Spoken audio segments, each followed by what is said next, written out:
And welcome back to the Standard Fantasy Football Podcast. I'm your host, Jono, and today I'm bringing you Week 16 playoff prep episode. We're going to be talking about waivers based on opportunity and injury. We'll also be going over my favorite positional plays to put in your lineups here. And we'll also be giving into some streamer options at the tight end and the defensive position. So let's jump into it.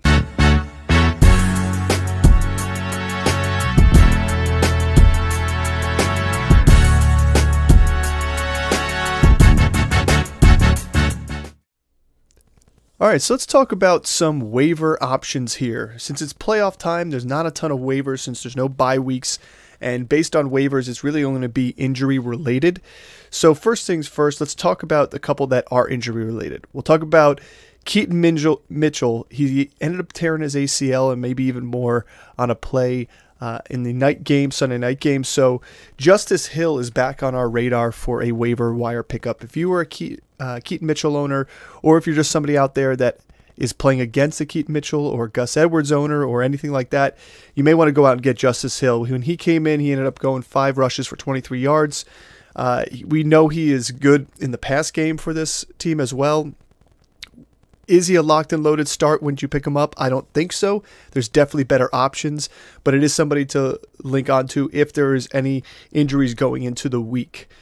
We'll talk about Indianapolis backfield. Jonathan Taylor is set to get back soon, but may not be soon enough for your Week 16 matchup. And if that's the case, with the injury that happened to Moss, you got to think about who's going to come in afterwards and take the volume here. Well, it was kind of a split.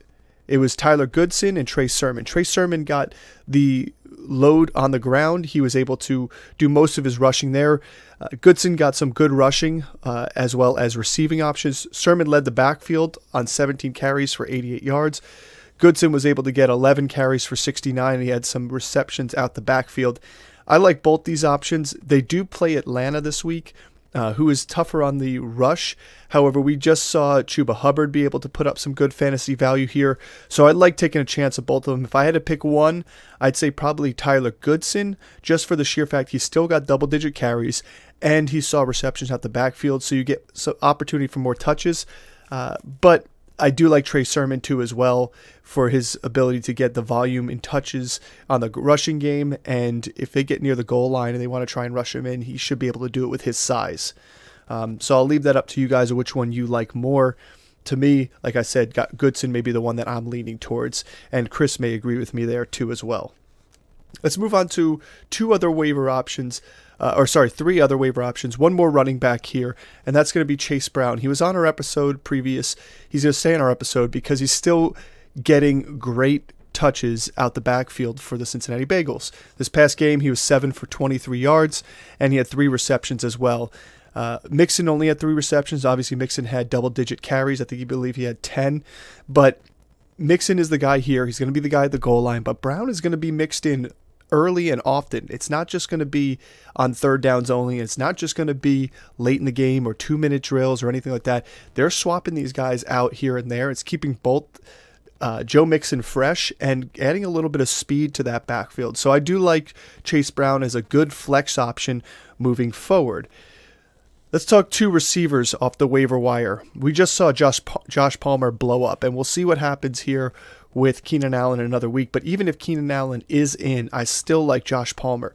This Chargers offense is not moving the ball very well, and you're going to look for big plays from big playmakers.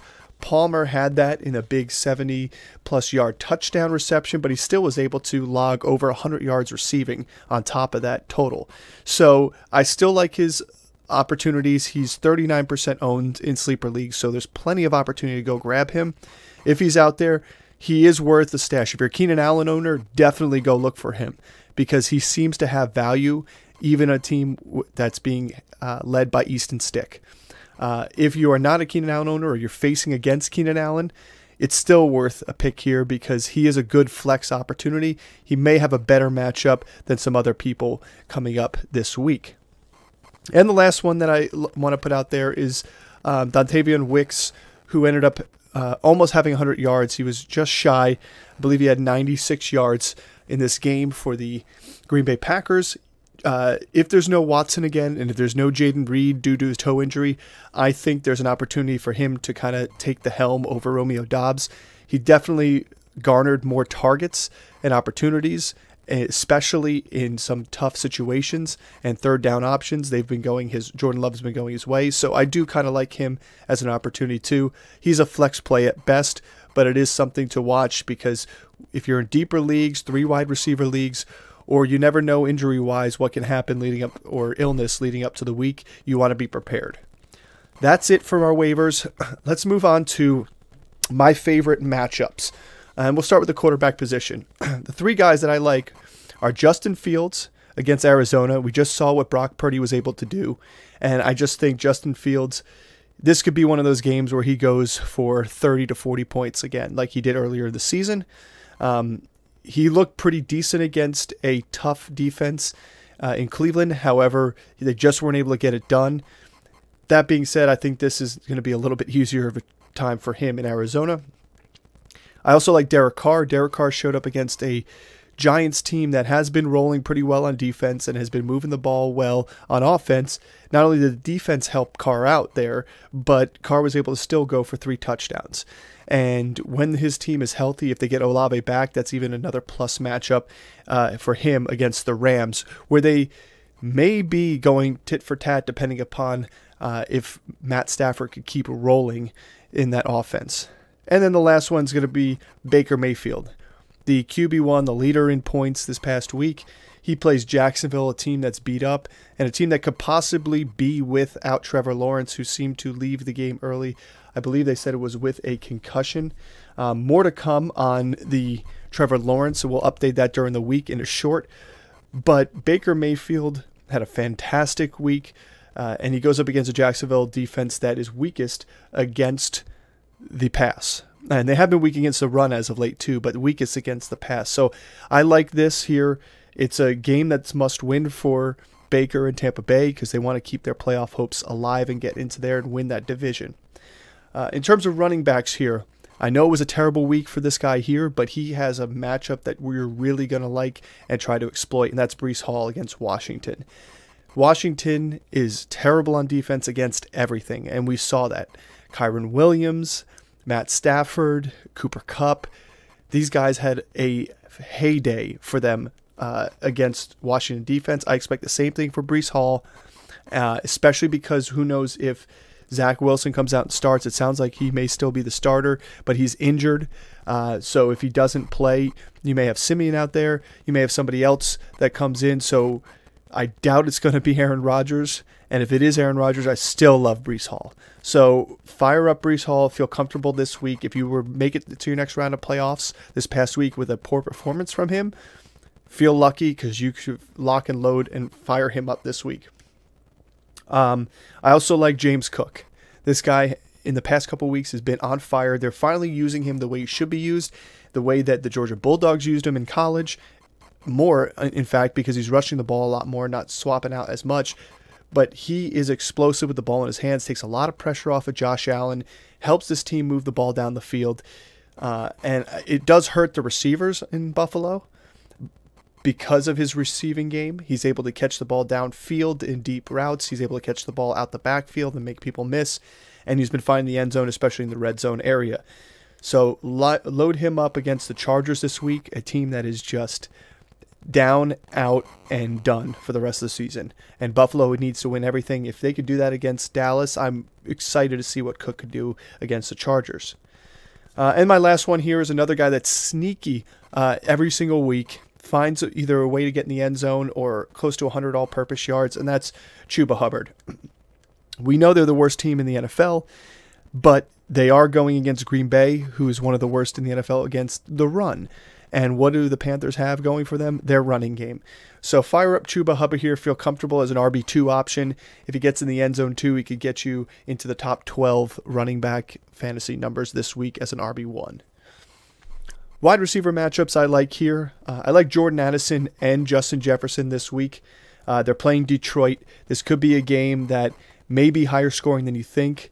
I think Detroit is going to keep the ball rolling the way it's going. Nick Mullins looked pretty good on offense too as well. He seemed more similar to Kirk Cousins as being a pocket passer, just getting the ball out of his hands quick. And he was able to find Jordan Addison for a big game and Jefferson for 84 yards total, getting close to 100 yards there. So both these guys should benefit big time. Fire up those Vikings receivers. I also like Drake London as a bounce-back game here. Again, Atlanta's in a must-win situation. They lost a bad loss to the Carolina Panthers. Coming in this game here too, last game against the Panthers was tough for their wide receiving core and the quarterback game. It was better for the running backs because that's where the Panthers are weakest. This game they play Indy, who kind of is middle of the pack for everything. And the way London played the week before, I expect a little bit more of that coming into this week. I'm firing him up as a wide receiver 2 option this week. And lastly, I'm going back to the Jets, going back to the well, literally the well. Garrett Wilson is a must start here. I think he's going to be a high-end wide receiver 2. I consider him a low-end wide receiver 1 here against the Green Bay Packers. I just think the Packers defense is, sorry, not the Packers, Tampa Bay. Or Washington, way off. Sorry, I'm looking at my notes wrong here. I've been sick. It's been a long week here. Garrett Wilson against Washington. Washington being the worst defense out there. We know what can happen here. And if we get any sort of decent quarterback play out of the Jets, we are going to have a great game for Garrett Wilson. It's a bounce-back game for him. I'm expecting him to get over 100 yards, get him in the end zone. It could be a fantastic game for the Jets. But you never know. We've seen weirder things. I'm still lining him up as a low-end wide receiver 1, high-end wide receiver 2 option. Tight end matchups. Now, these are more, some of them are locked and loaded. Some of them are streamers. Now, if you have these guys on your team, you're most likely streaming these options because many of you didn't draft them and you've been picking them up and streaming them ever since. But Hunter Henry has had back-to-back games with touchdowns. He seems to be the go-to guy in the red zone for Zappy. I like him against Denver this week, which is one of the worst against the tight end position. They're better against the other wide receivers, although they didn't prove it that much when Detroit just shredded them. But look what happened with Laporta. It was a huge Laporta day. I expect a huge Henry day. You could put him in your lineup and not think twice about it this week. Another one is David Njoku. Back-to-back games as one of the top tight ends in fantasy. He had over 100 yards this past game and a touchdown. He had just under 100 yards and 2 touchdowns the previous week. He has a good rapport with Joe Flacco. I'm expecting him to have a great game against Houston, who, again, very, very bad against the tight end position. And the fact is, Njoku doesn't play your typical tight end position. He plays like one of these new age tight ends that is more of a huge, athletic, fast guy. They're going to get the ball in his hands and see what he does. And his yards after the catch for the tight end position, I believe, is still leading the NFL. Lastly is Evan Ingram. Tough game this past week. However, I do think he was playing Baltimore. He plays Tampa Bay this week. You go against a team in Jacksonville, depending, I don't care who's throwing the ball, whether it's Lawrence who likes to throw to him, or if it's going to be a backup quarterback who's going to check down to him. Evan Ingram should have a bounce-back game here against the Tampa Bay Buccaneers, where they may be going air raid between the two of them. Now let's talk about some defensive streamers. So if you have some of the top defenses, you could feel pretty comfortable. But if you're someone who maybe owns Dallas and you're going against Miami and want to throw somebody else in there, you can. If you're somebody who's had the Chiefs and trying to ride with them, and they just haven't been doing well enough for you, you could pick up one of these teams and feel a little bit more comfortable. This may sound weird to you, but I have Chicago defense as number 1. They've been fantastic the past 3 weeks. Their defense are ball hawks, and they've been taking away the ball from the quarterbacks left and right, finding ways to get their offense the ball back quickly.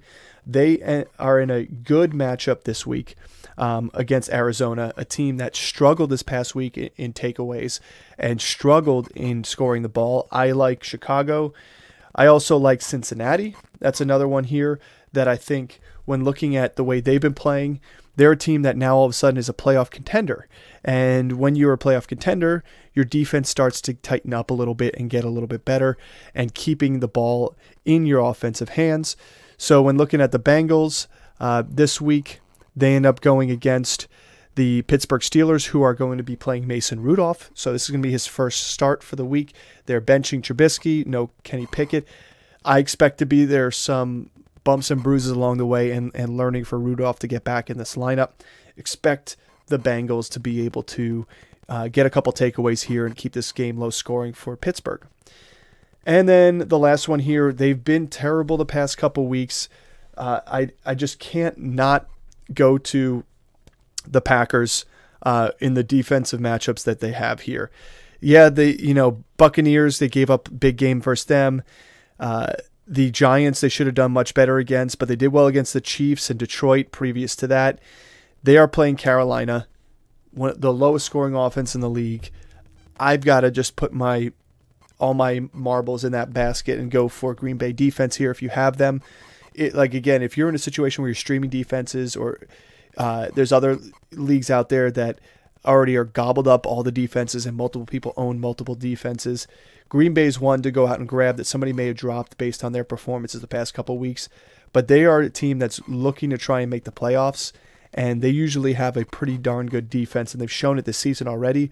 Fire them up against the Panthers, an offense that has struggled and struggled and struggled. Like Chuba may have some break off some big runs, score some touchdowns against him, but they're going to be able to take the ball away here. They're going to be able to get to the quarterback often. I like Green Bay Packers here too as well. If you have any questions, feel free to leave a comment. As always, don't forget to like and subscribe. Hit that notification button so you get all the drops as we do them, especially the updates for player injuries when we break down what that looks like for the fantasy field, especially players like Trevor Lawrence and others coming up this week when we get a little bit more information. As always, thanks for tuning in, and we'll see you next time.